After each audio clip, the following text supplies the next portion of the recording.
Sorry, Zoom is being contrary this morning.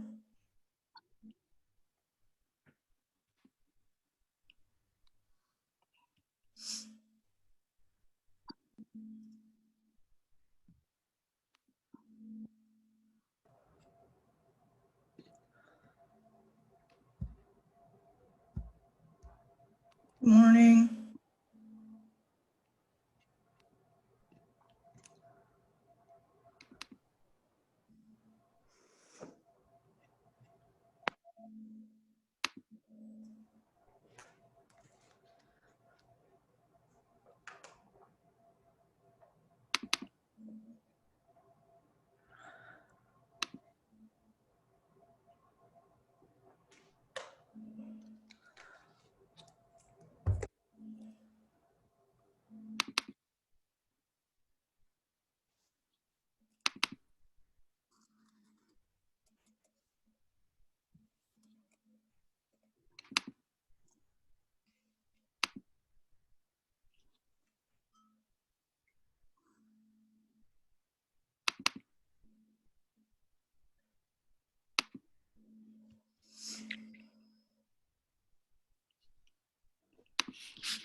Hi, Janie. Yeah, I'll walk everybody through that.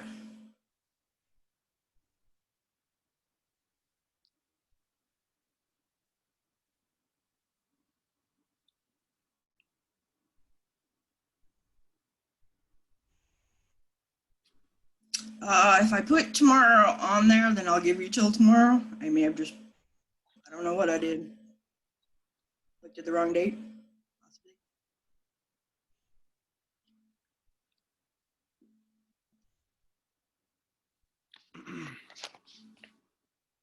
Still has Wednesday on there? Wait, is it Tuesday or Wednesday? I will check. I would like it by tomorrow. At the latest. Think it's Tuesday? Okay.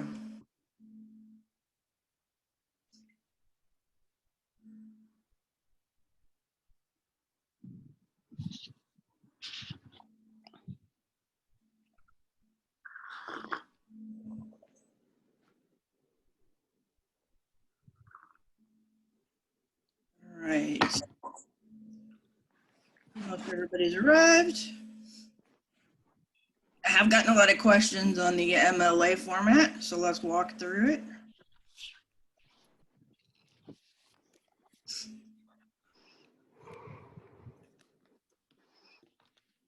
Let me open up a Word document and then I'll share my screen.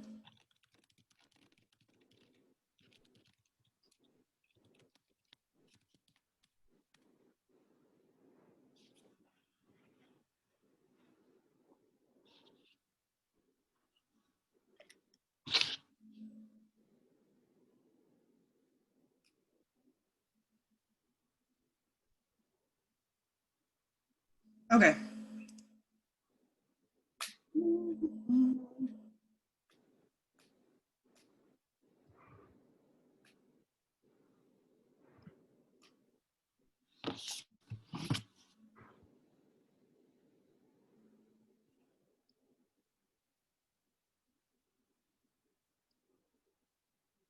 Okay, if you're in Word and you open up a blank document, okay, if you don't want to use the template, 1 second.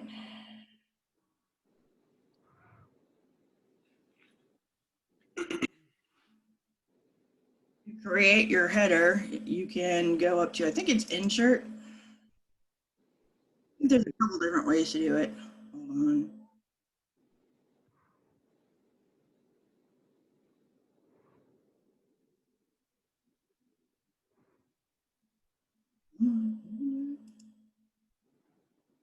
And what you want to do is insert a page number.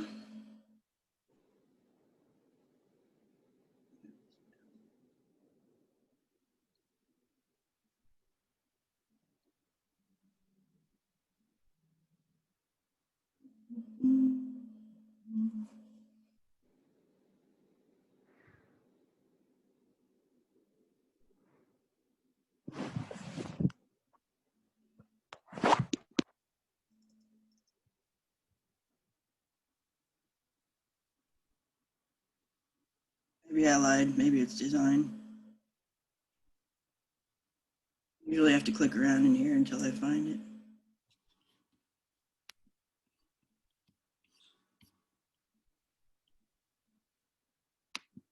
Okay.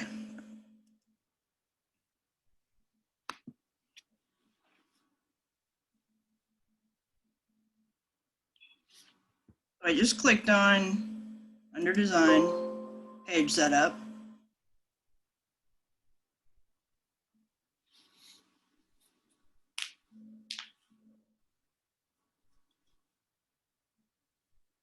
Okay, maybe I lied.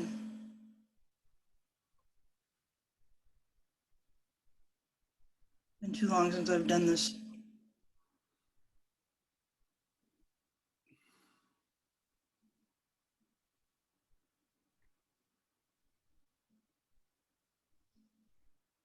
Ah, I'm back to insert. If you open up header, it's going to give you some options.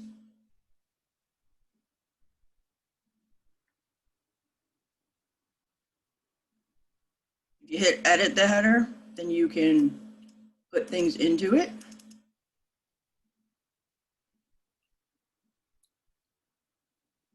Let me find the instructions for you guys and I'll post them because this is just going to waste your time.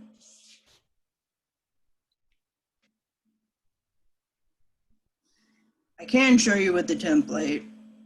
Anytime you want to edit the header, you can just click on it.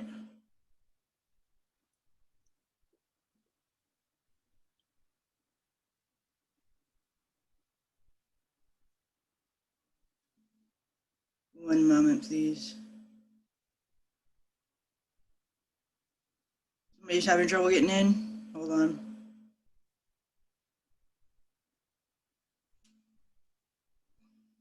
It's definitely Monday. I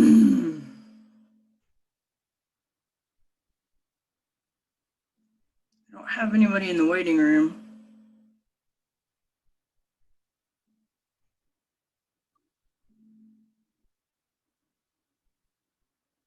Okay, now she is.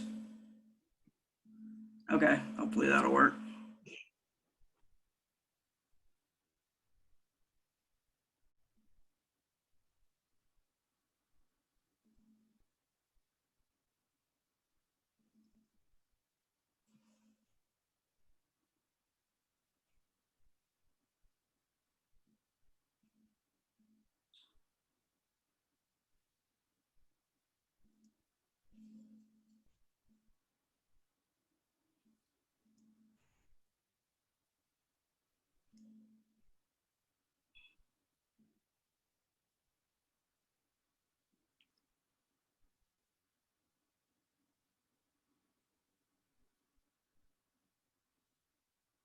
This is the template I gave you guys. I can email it to you again if you need it.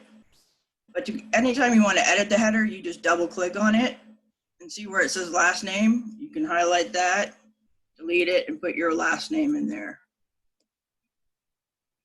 The pagination is already set up. Then you double click to get out of it.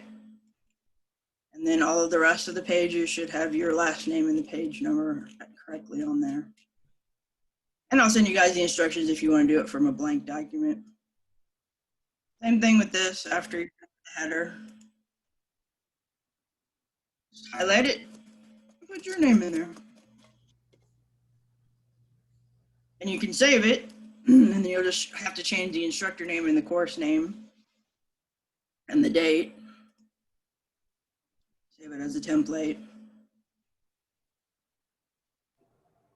So I'm writing about music in mine. So can I do like different genres of music and like explain a song and express how it makes me feel? Sure. Okay. Yeah, that works.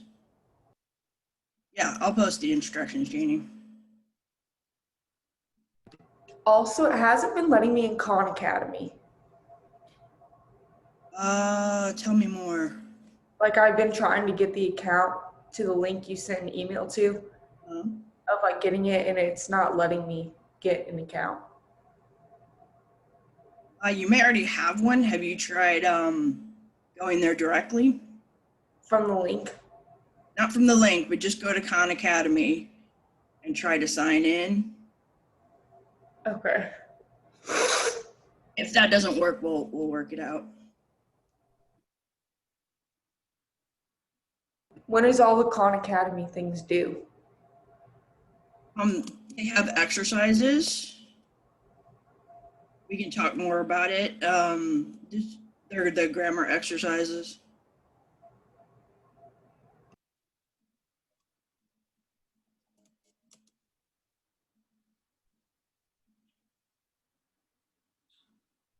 If that doesn't work, email me and we'll figure it out.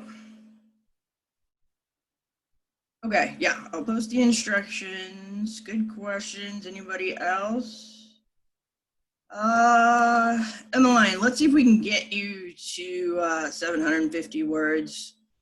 Because right now you're just to have a draft, right? If you're really short, then I can help you maybe expand the area that you're covering, and that will help.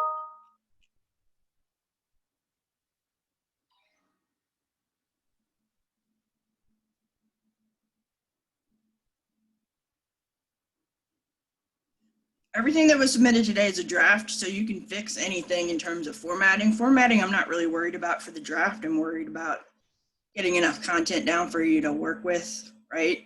To add, what do you add? You add examples, descriptions, and explanations of your thinking.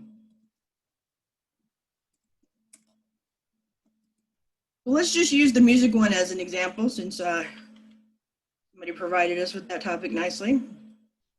So she's talking about using like maybe country music, talking about how music makes her feel, I guess is the theme of the paper you're talking about.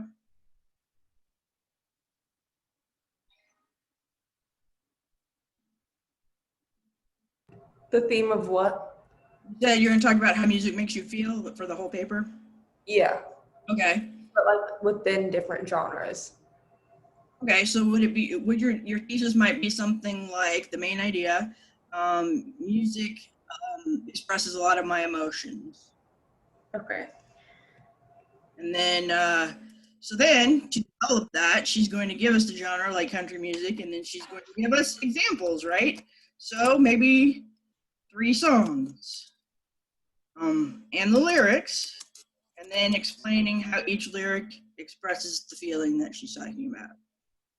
You guys with me? That's how you develop the essay. And then you're showing us. So instead of just telling me that, jazz music makes me feel relaxed, you're giving me some examples and then telling me, letting me see your thinking. You're showing it to us instead of just telling it to us. You can tell me something, does something, but unless you give me some examples, it's harder for me to imagine it. So for each genre, should I try to have 3 songs, like 3 different songs for each genre? 3 is a nice number. I mean, if you can't get 3, don't push it. You know what I'm saying? But 2 to 3, at least. How long is the paper supposed to be again? 3 pages between 750 and 1,000 words. All right, thank you.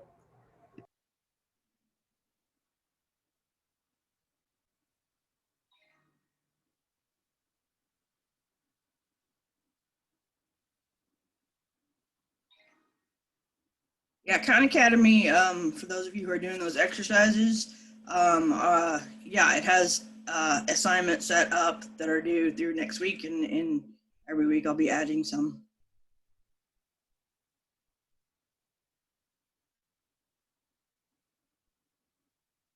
Okay, some of you were asking about examples, but let's walk through how the Malcolm X essay is an example of a literacy narrative.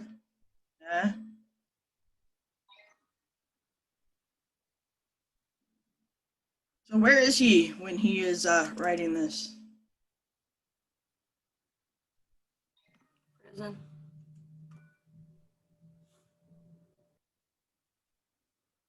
First, let's use our pre-reading technique. Who is Malcolm X?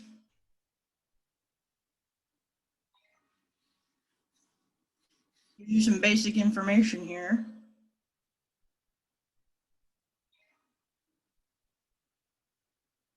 Anybody heard of him before?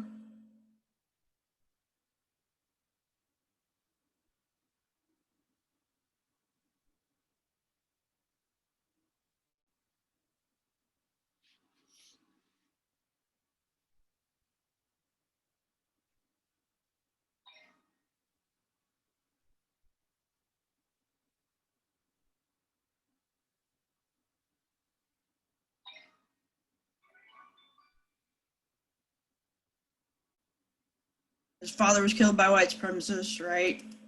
Uh, he wanted to be a lawyer, but of course he was discouraged because of his race. And eventually he becomes a leading activist in Black nationalism. He's Muslim. That gives you some context. At this time, he's in prison, right? Because he was arrested for burglary. I've never been one for inaction. That's an interesting opening statement. What did language mean to him?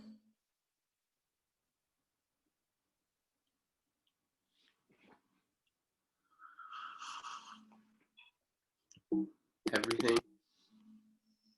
Yeah, he had a drive to learn to read and write correctly. Why? He wanted to educate himself.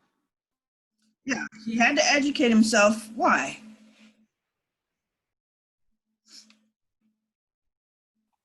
What happens once he's educated? What can he do? He wanted to create awareness and educate other prisoners as well about their rights and what they could do. Yeah, he wanted to talk What I about. vaguely remember what I studied, yeah. So he could write letters to people. Yeah, that was the beginning while he was in jail, right? He wrote letters to a lot of people. Who did he write to?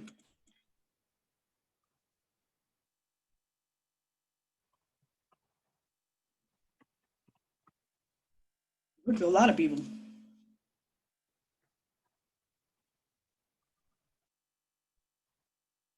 Did he write to his grandmother?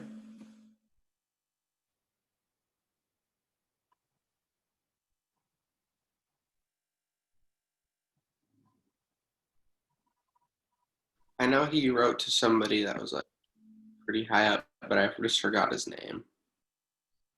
He wrote to a lot of politicians, right? Well, what was he trying to do by writing to the politicians?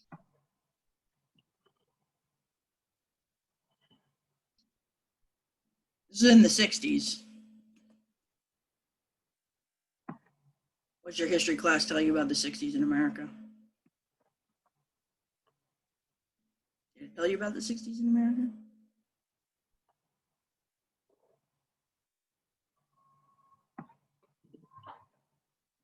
Big stuff going on. Much like they will talk about 2020 in the history books.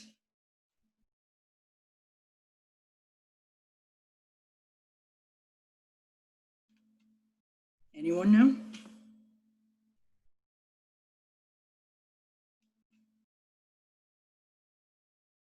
Well, this is an aside, but just like how many people are aware of the number of Jews who were killed during the Holocaust? They just did the study and I'm just taking an informal poll. So type your answer in the chat because they said something like most people under, I think it's under 25 are unaware of how many people. You're close, Jason. You're very close.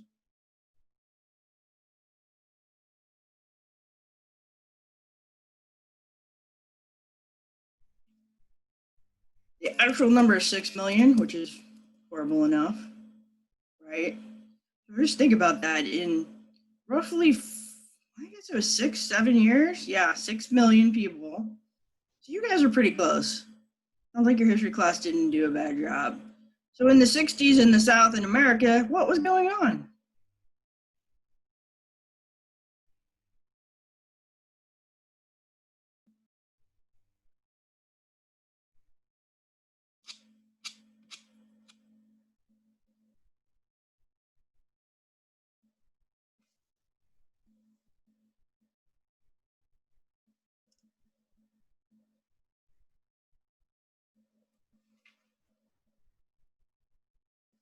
All right, how about the civil rights movement? Anybody know what that is? Vietnam, toward the end of the 60s and going into the 70s, right?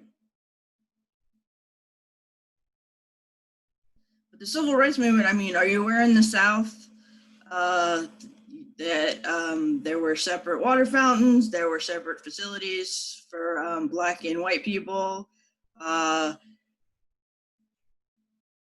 Okay. Right, so Malcolm X is coming up during this time, and he's got a lot of ideas about how politicians should deal with the civil rights movement and give equal rights to everyone who lives in the United States. Okay. So, excuse me. He has to get those ideas out, but what happens if he writes them poorly? He writes to all of these politicians, like the president was Harry S. Truman. That's one of the people he wrote to. The mayor of Boston. He's writing to powerful people who can make laws and policies and enact things that are going to make a difference in people's lives, right? So what if he sends a letter to them full of errors, grammar errors, and words that can't quite express what he means?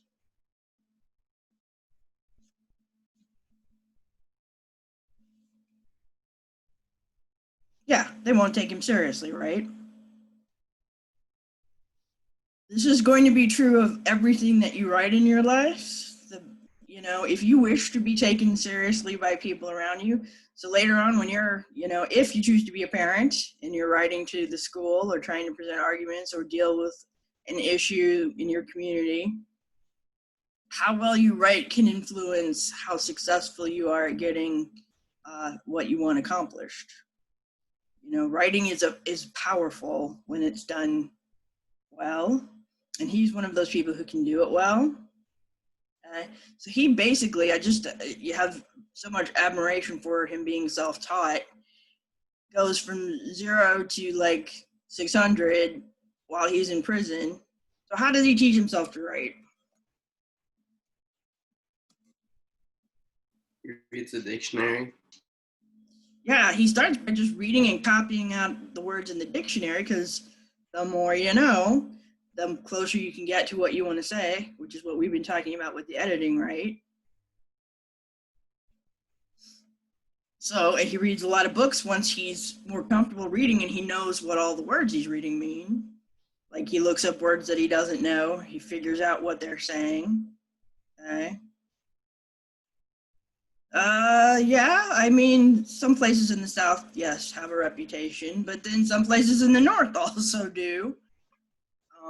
Yeah, it just depends on where you go.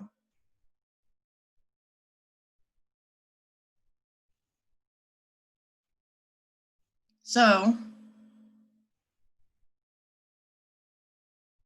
he goes through this whole process. The encyclopedia, the dictionary, big dictionaries, like the huge ones that you could kill small animals with if you dropped it on them, have lots of pictures and information and are like mini encyclopedias. So when he first was writing, he's writing letters to people and he's not getting any replies. But because he becomes powerful, he becomes famous. We're reading about him right now. He's a famous figure in the civil rights movement. Okay? He had a different philosophy from Dr. Martin Luther King, but he was a force at that time. Okay? So he's talking about his poor, ragged handwriting. So this is like one of the descriptions, right? Like I'm telling you guys, not only give us examples, okay? So here's his first example. I spent 2 days rifling uncertainly through the dictionary's pages. I never realized so many words existed. So he's explaining his thinking. So we can break it down. How did I learn to read? I started with a dictionary. Explain what you realized or how you reacted to it. So like if you took your song, you give us the example of the lyrics and then you tell us what you think. I never, these lyrics express this for me. emotionally. Okay? I didn't know which words I needed to learn. Finally, just to start something, I started copying. Okay? So he's described, now here's the description part, painstaking, ragged handwriting. You get a real picture, right, of how he's pursuing his studies. He copied everything down, including the punctuation marks. Okay? I read it aloud over to myself. So he's describing this painstaking process he goes through. Okay? And again, more explanations of his thinking. I woke up the next morning thinking about those words, immensely proud to realize not only had I written so much at one time, but I'd written words that I never knew were in the world. I am a word collector, so yeah, I used to read the dictionary when I was young because it did have all those cool encyclopedia pages. My encyclopedias when I was very young, not, totally, but they were all big, huge books that you could, really feel when you read them. So as he broadened his word base, it was much easier for him to read all of those books that he's talking about. Okay.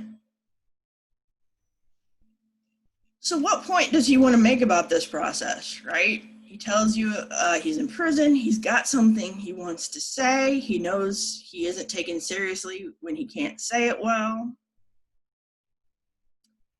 What is his thesis? Because we're going to talk about thesis statements. What do you think the main point about this process is that he's trying to make?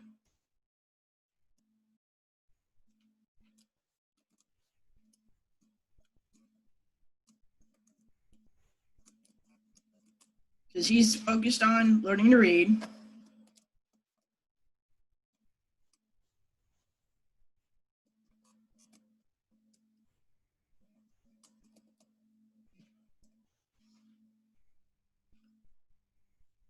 I'll give you a hint, the last few sentences are a clue. Yeah, if you want something, you have to go after it yourself, right? You can't sit and wait for it to come to you. That's one of his examples of how he goes about it. What did learning to read and write do for him?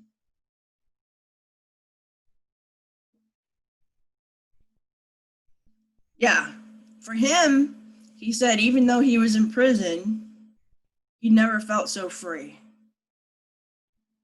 What does he mean? He's shown us this whole process, right? Where suddenly he's got all this knowledge and the world opens up in books and he can express what he wants to say, right? That's what's making him feel free, even though he's still in prison, right? He's never felt freer and he's locked up. It's a nice, paradox that shows just how much the process meant to him. Okay? So that's his literacy narrative. That's his autobiographical. Now, you don't have to have something as profound as that, music expressing your emotions is a perfectly legitimate thing. For me, I was an exchange student. I could write about how valuable letters were to me. Like, we didn't have the internet per se as it is today. It was just starting up. Yes, I'm not that old. I was an exchange student in England. So the letters that I got from my grandmother and from my parents and from my friends back home were very valuable because I was over there for 3 months. So I was a little homesick at times, right? So I could express what it meant to me. And then I wrote letters to them. I actually wrote stories with my friends as characters in them and sent them to them. As, just a way to have a connection with home. So my thesis could be that those letters, that language, that exchange helped me deal with being far away from home. You guys follow me? So when you started your draft, you may not have had an idea what your main idea was. Today, I want to nail down everybody's thesis. So we're going to talk about what a thesis is, In as far as a small essay, it's the main point you want to make with your writing. Okay? So you may not have known what your point was before. You just might have known you have a strong connection with music lyrics, or you really had a great teacher who turned you on to reading. Now you want to explore, what does all that add up to? Okay? So let's talk about what a thesis statement is. Have you guys written thesis statements before in high school?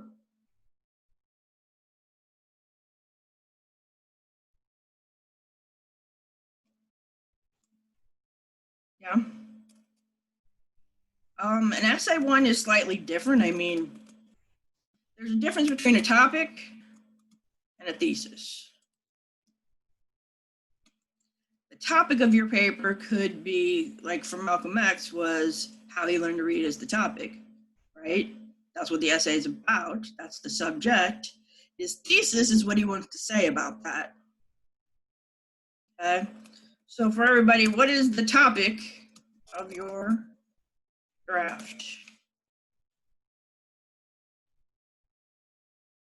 Type the topic in there. We'll start gently.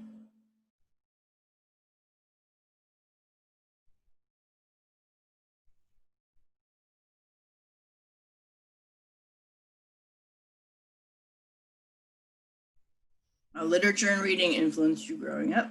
Okay, how music makes you feel. Good. Okay.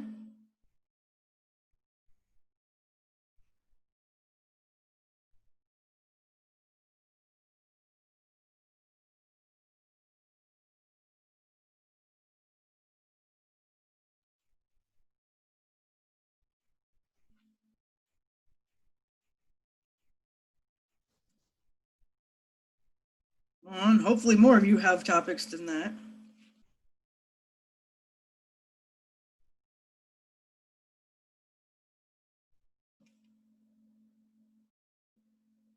Reading books versus the movies. Ooh, that's a good one, Kaylee. Oh, I'm looking forward to reading that one. Yeah. Usually one will ruin the other for me. I have to decide sometimes, am I going to read the book first or see the movie first? I don't always have a choice because sometimes I don't know there's a book. Like basically the Chinese translation I told you guys I was reading is a book that was a Chinese drama series that I watched first. And then I wanted to go back and read the book so I could get more information about the thoughts of the characters and what was going on as they were reading through that. So then once you know your topic, you have to say, okay, what is the point I want to make about how did literature and reading influence you, Alyssa? What influence did they have on you?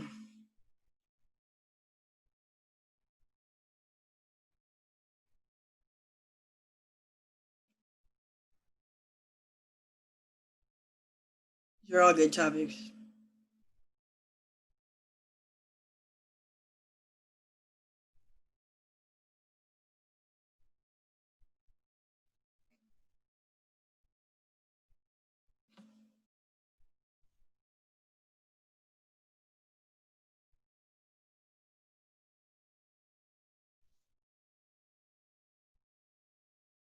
How language impacted your life, okay. Okay. That could be your thesis right there. So you take your topic and you kind of form a question. And then you answer the question, and that's usually the main point you want to make. So, Emmeline, you're talking about who influenced your reading growing up. So do you want to say something like people in my life had a big impact on my reading?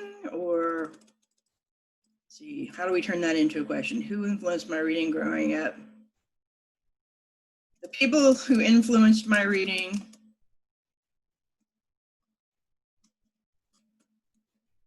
taught me what about reading? And that would be the fill in the blank for you. That would be the main point you want to make about all of those people and what they gave you.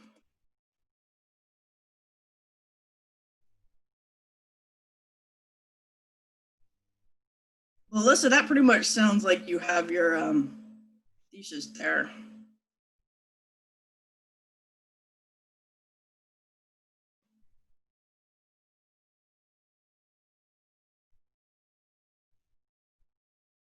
So Chloe, yours, how music makes you feel. The answer to that question would probably be your thesis. Music makes me feel sad, happy, or does it make you, you're talking about as a reaction to like lyrics, makes me feel happy, sad, whatever it is, you're going to fill in the blank.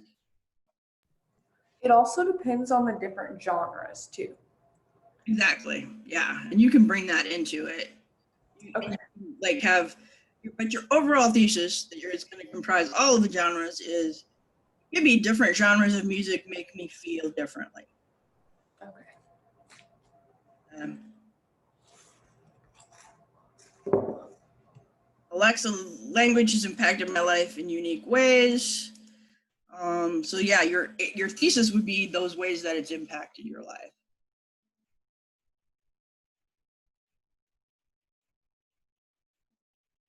Let's see what else we got.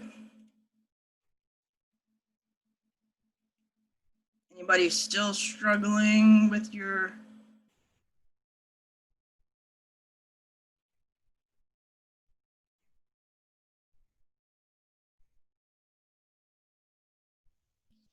So many times, same thing when we get to the research papers. If you are tempted to ask a question in your intro, usually answering the question will give you, so what should we do about school vouchers? The answer to that question is usually your thesis. It's usually what you're going to explore about the topic.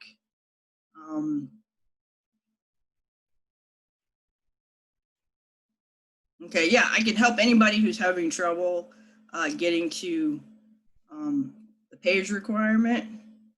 But just remember, the more examples, yeah, I rarely pick on people for having too many examples. Yeah, Anurag, I think you said, yeah, how languages change people. How do languages change people, do you think?